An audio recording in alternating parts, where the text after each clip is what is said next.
এই প্রার্থী একসময় উপজেলা চেয়ারম্যান নির্বাচনে আমার সঙ্গে দাঁড়িয়েছিলেন। উনি ৩৮,০০০ ভোট পেলেও আমি ৭৮,০০০ ভোট পেয়েছিলাম ২০০৯ সালে। যেহেতু আরেকটা বড় দল নির্বাচনে আসতেছে না, সেই দলের লোকজন স্বাধীনতা বিরোধীদের ভোট দিবে না এই সিদ্ধান্ত গ্রহণ করেছেন। সুতরাং সেই ভোটগুলো আমাদের দলের পক্ষে চলে আসবে, তাই এখানে বিজয় সুনিশ্চিত ইনশাআল্লাহ।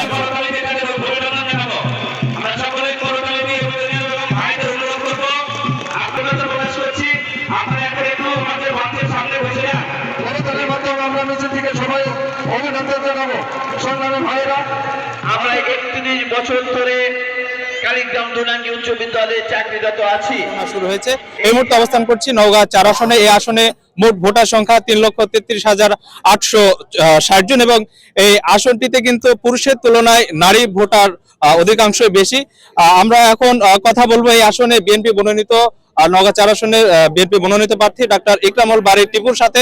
আসলে ভোটারদের কি চাহিদা, কি চাচ্ছে তারা এবং তাদের দোরগোড়ায় কি কি প্রতিশ্রুতি দিচ্ছে, যে আপনাকে স্বাগত জানাচ্ছি। ভোটারদের কিরকম সাড়া পাচ্ছে?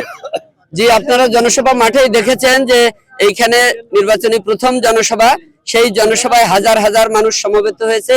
সেইখানে আমাদের এই জনসভায় আমাদের মায়েরা বোনেরা দলে দলে যোগদান করেছেন। এর কারণ হচ্ছে দেশনেত্রী বেগম খালেদা জিয়া আমাদের মায়েদের বোনেদের জন্য অতীতে যখন সরকারে ছিলেন তখন ব্যাপক কর্মসূচি গ্রহণ করেছিলেন তাদের ভাগ্যের পরিবর্তনের জন্য। শিক্ষা থেকে শুরু করে চাকরি সকল ক্ষেত্রেই মেয়েদের জন্য উনি কাজ করেছিলেন। আগামী দিনে তারেক রহমান সাহেবও মেয়েদেরকে গুরুত্ব দিয়ে ফ্যামিলি কার্ড সহ অন্যান্য সুযোগ সুবিধার কথা ঘোষণা দিয়েছেন। আবার কৃষক ভাইরা, শ্রমিক ভাইরা এসেছিলেন, কৃষক কার্ডের ঘোষণা দেওয়া হয়েছে দলের পক্ষ থেকে।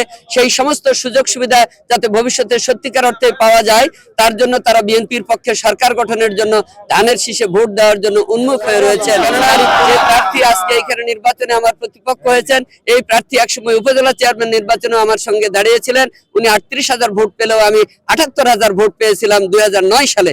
আজকে ২০২৬ সালের নির্বাচনে নিশ্চয় তার চাইতে বেশি অবস্থান তৈরি হচ্ছে, কেননা বিগত ১৭ বছর ধরে এদেশের মানুষ নির্বাচনে ভোট দিতে পারেন নাই।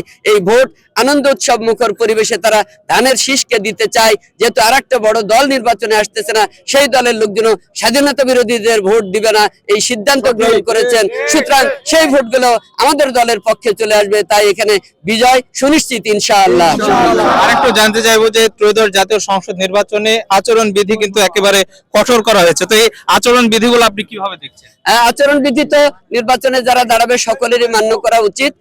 ইতিমধ্যে আপনারা জানেন যে আমার বিরুদ্ধে 2 দফায় শোকজ করা হয়েছিল আচরণ বিধি লঙ্ঘনের বিষয়ে, কিন্তু আমি যে ব্যাখ্যা লিখিতভাবে চাওয়া হয়েছিল সেই ব্যাখ্যা 2 দিনই 2 নোটিশের প্রেক্ষিতেই আমি দিয়েছি। সেই ব্যাখ্যায় তারা সন্তুষ্ট হয়েছেন বিচারক মহোদয়, যে কারণে আমাদের বিরুদ্ধে কোনো ব্যবস্থা গ্রহণ করেন নাই। এজন্য তাদেরকেও আন্তরিক ধন্যবাদ জানাচ্ছি এবং আগামী দিনে এই আচরণ বিধিমালা আরো কঠোরভাবে আমি অন্তত মেনে চলবো এবং সবাইকে মেনে চলার জন্য আমি আহ্বান জানাবো।